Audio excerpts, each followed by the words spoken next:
சண்டை நடக்குதுதான், அது நடக்கும்டி. நீ நானும் சாகுற வரைக்கும் நடக்கும். அதுக்கிட்ட லவ் இல்லன்னு ஆயிருமா?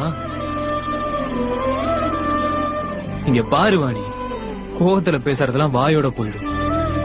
மனசெலவுல நீ இல்லாம ஒரு நாள் கூட எனக்கு போகாது. எவ்வளவு பெரிய பிரச்சனை வந்தாலும் அடுத்த நாள் எல்லாத்தையும் மறந்துட்டு தான் உன் மூஞ்ச பாப்ப. நீ எப்படி அப்படியே வேணான்னு முடிவு பண்ணிட்ட?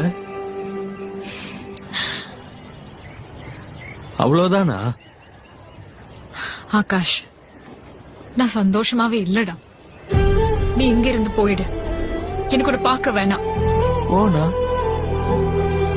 எங்கடி போவேன்? நான் இல்லாம எப்படி? ப்ளீஸ் போயிடு.